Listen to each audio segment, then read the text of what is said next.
Boundaries and Your Spouse. Chapter 9.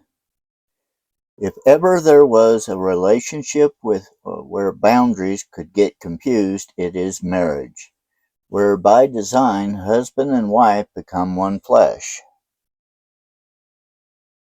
Ephesians 5 verse 31. Boundaries foster separateness. Marriage has as one of its goals the giving up of separateness and becoming, instead of two, one. What a potential state of confusion, especially for someone who does not have clear boundaries to begin with. More marriages fail because of poor boundaries than any other reason. This chapter will apply the laws of boundaries as well as its myths to the marital relationship. Is this yours, mine, or ours? A marriage mirrors the relationship that Christ has with his bride, the church. Christ has some things that only he can do. The church has some things that only it can do. And they have some things they do together. Only Christ could die. Only the church can represent him on earth in this absence and obey his commands. And together they work on many things, such as saving the lost. Similarly, in marriage, some duties one spouse does, some the other does, and some they do together. When the two become one on their wedding day, spouses do not lose their individual identities. They each participates in the relationship, and each has his or her own life. No one should have a problem deciding who wears the dress and who wears the tie. It's a little trickier to decide who balances the checkbook and who mows the lawn. But these duties can be worked out according to the spouse's individual abilities and interests. Where boundaries can get confusing is in the elements of personhood, the elements of the soul that each person possesses and can choose to share with someone else. The problem arises when one trespasses on another's personhood. When one crosses the line and tries to control the feelings, attitudes, behaviors, choices, and values of the other.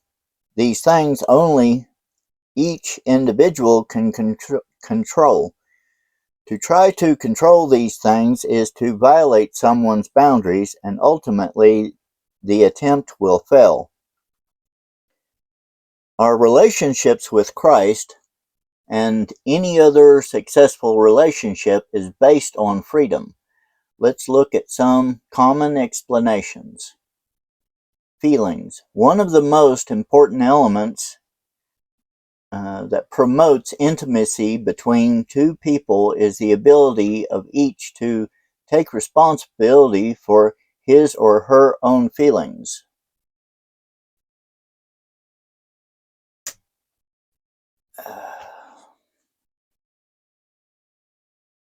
Let's see. I was counseling a couple who were having marital problems because of the husband's drinking.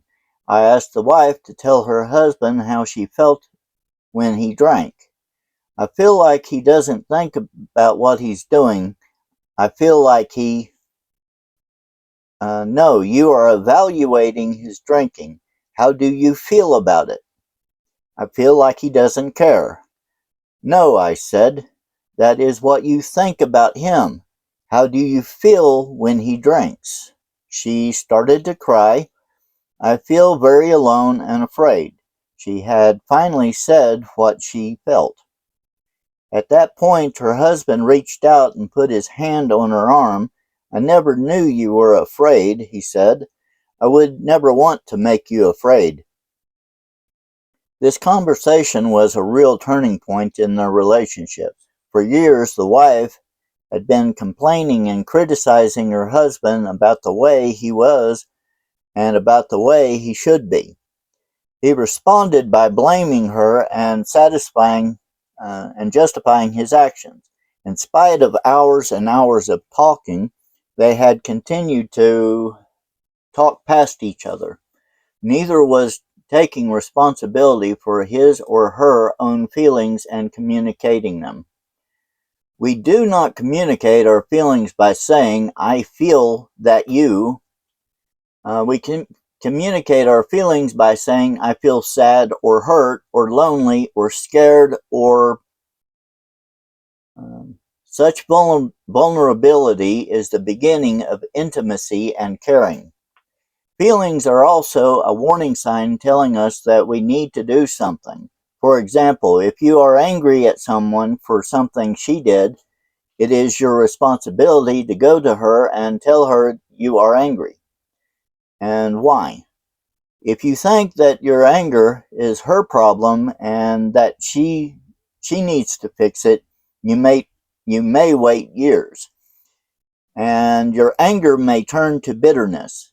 If you are angry, even if someone else has sinned against you, it is your responsibility to do something about it. This was a lesson Susan needed to learn. When her husband Jim spent a couple evenings a week with his laptop catching up on work projects, Susan became angry. Instead of confronting her husband, she became quiet and withdrawn. Jim became annoyed and having to pull out of her what was wrong. Eventually, hating her pouting, he left her alone. Not dealing with hurt or anger can kill a relationship. Susan needed to talk about Jim, about how she was feeling instead of waiting for him to draw her out. Even though she felt he had been the one who had hurt her, she needed to take responsibility for her own hurt and anger. Jim and Susan did not solve their problem by her simply expressing her anger to him. She needed to go one more step. She needed to clarify her desires in the conflict.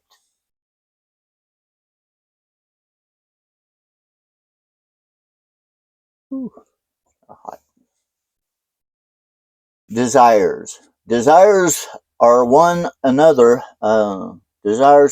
another element of parenthood for which each spouse needs to take responsibility. Susan was angry because she wanted Jim to spend time with her when he came home. She blamed him for choosing to work instead. When they came in for counseling, our conversation went like this. Susan tells me why you get angry at Jim. I said, because he's always working, she replied. That can't be the reason, I said. People don't make other people angry. Your anger has to come from something inside of you. What do you mean? He's the one who brings his work home. Well, what if you had plans to go out with your friends and one of those nights, would you still be angry at him for working at home? Well, no, that's different. What's different? You said you were angry because he was working at home and he would still be working, yet you wouldn't be angry? Well, in that situation, he wouldn't be doing anything to hurt me. Not exactly, I pointed out. The difference is that you wouldn't be wanting something that he didn't want to give. Your disappointed desires is what hurts you, not his working at home. The problem lies in who is responsible for the want. It is your want, not his. You are responsible for getting it fulfilled. What that is a rule of life. We do not get everything we want, and we all must grieve over our disappointment instead of punishing others for them. What about common respect? Bringing work home is selfish, she said. Well, if he wants to work some nights and you want to spend time, and you want him to spend time with you, both of you want something for yourselves. We could say that you are as selfish as he is. The truth is that neither one of you is selfish. You just have conflicting wants. This is what marriage is about, getting conflicting wants worked out. There was no bad guy in this situation. Both Jim and Susan had needs.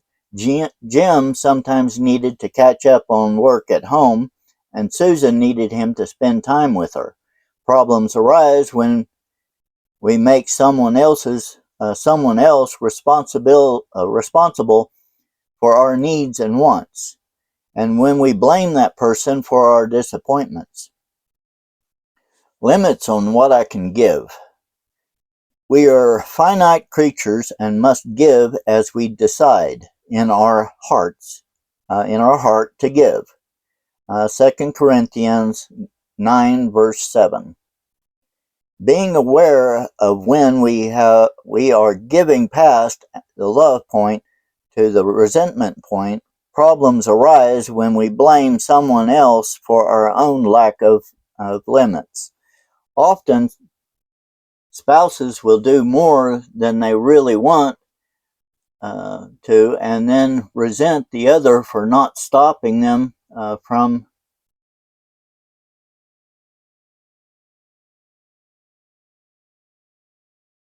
over overgiving. Kind of split.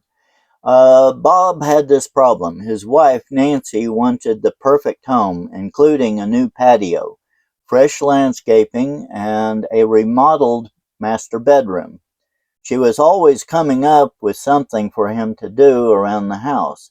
He was beginning to resent her projects. When he came to see me, I asked him why he was angry. Well, because she wants so much. I can find any time for myself, he said. What do you mean can't? Don't you mean won't? No, I can't. She would be angry if I don't do the work. Well, that's her problem. It's her anger. Yes, but I have to listen to it. No, you don't, I said. You are choosing to do all these things for her, and you are choosing to take the tongue lashing that happen if you don't. Any time you spend doing things for her is a gift from you. If you do not want to give it, you don't have to. Stop blaming her for all of this. Bob didn't like that. He wanted her to stop wanting things instead of his learning to say no. How much time do you want to give her each week for home improvement? I asked. He thought for a minute. About 4 hours I could work on things for her and still have a little time left over for a hobby. Then tell her that you have been thinking about your time and that which all of the other things you are doing for the family. You would like to give her 4 hours a week to work around the house. She is free to use that time any way she chooses. But what if she says that 4 hours is not enough? Explain to her that you understand that this may not be enough time to complete all the jobs she wants done, but those are her wants, not yours. Therefore, she is responsible for her own wants, and she is free to be creative in how she gets them done. She could earn some extra money and hire someone. She could learn to do them herself. She could ask a friend to help, or she could cut down on her wants.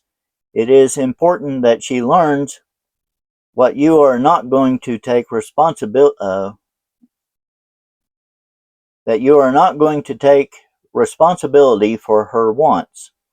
You're going to give as you choose, and she is responsible for the rest.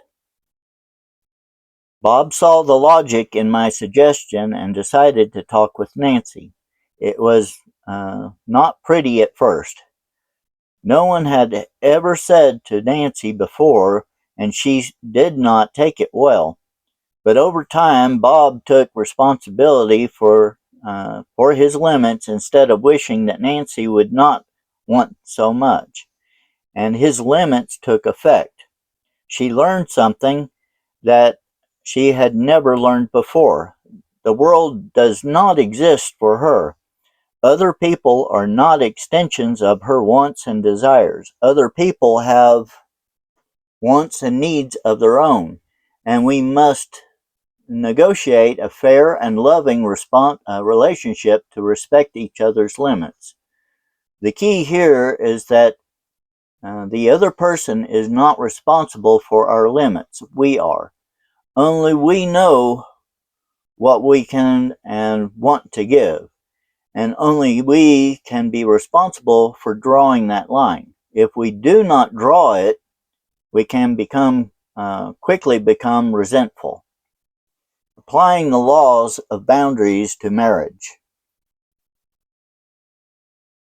In chapter 5, we talked about the 10 laws of boundaries. Let's apply a few of those laws to troubled marital situations. The law of sowing and reaping. Many times one spouse may be out of control and may not suffer the consequences of this behavior. The husband yells at his wife and she tries to be more loving. In effect, the evil yelling produces good things, more loving for him. Or a wife overspends and her husband pays the consequences. He gets a second job to cover the mounds of bills. Natural consequences are needed to resolve these problems.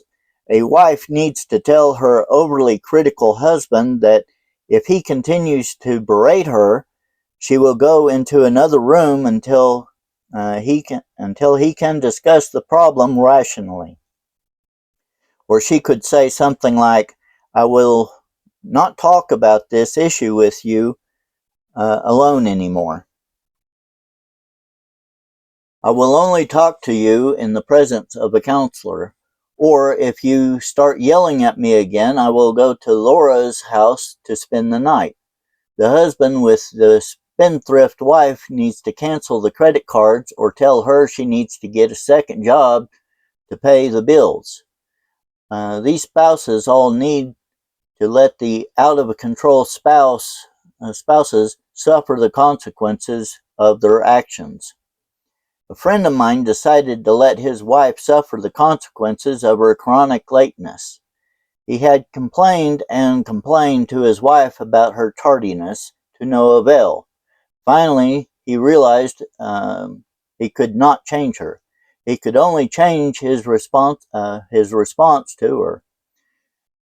Tired of suffering the consequences of her behavior, he decided to give them back to her.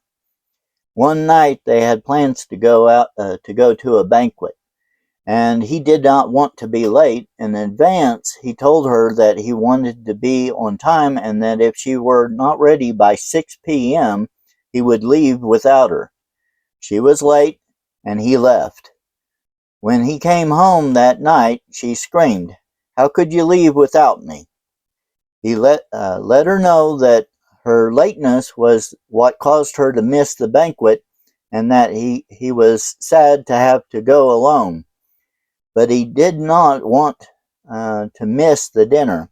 After a few more incidents like this, she knew that her lateness would affect her and not him, and she changed. These moves are not manipulative, as the other spouse will accuse. They are examples of someone limiting how they will allow themselves to be treated and exhibiting self-control. The natural consequences are falling on the shoulder of the responsible party.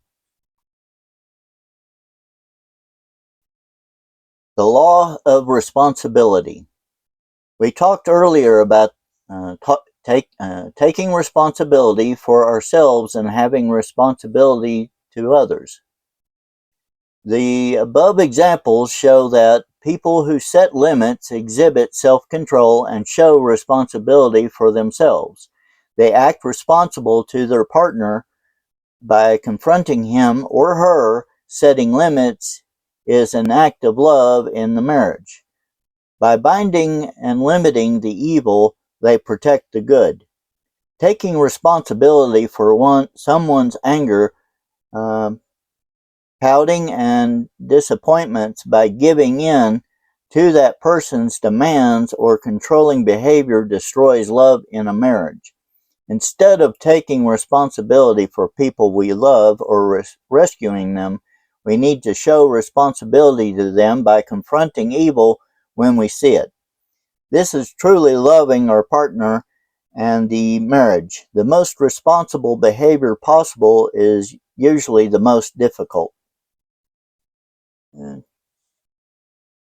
Okay, the law of power.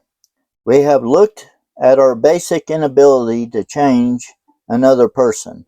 A complaining spouse, in effect, keeps the problem going.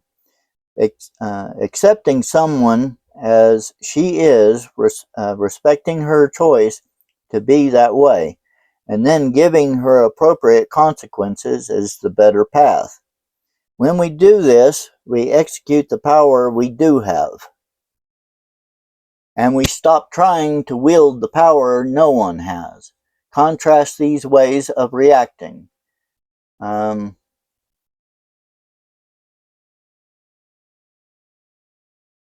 got a little chart. Before boundaries, stop yelling at me, you must be nicer. After boundaries, you can continue to yell if you choose to, but I will choose not to be in your presence when you act that way. Okay, back to before boundaries, number 2. You've just got to stop drinking. It's ruining our family. Please listen. You're wrecking our lives. After boundaries, 2. You may choose not to deal with your drinking if you want, but I will not continue to expose myself and the children to this chaos. The next time you are drunk, you will go to the Wilsons for the night, and I will tell them why you are there. Your drinking is your choice. What I put up with is mine. Before boundaries, 3. You are a pervert to look at pornography. That's so disgusting. What kind of a sick person are you anyway? After boundaries, 3.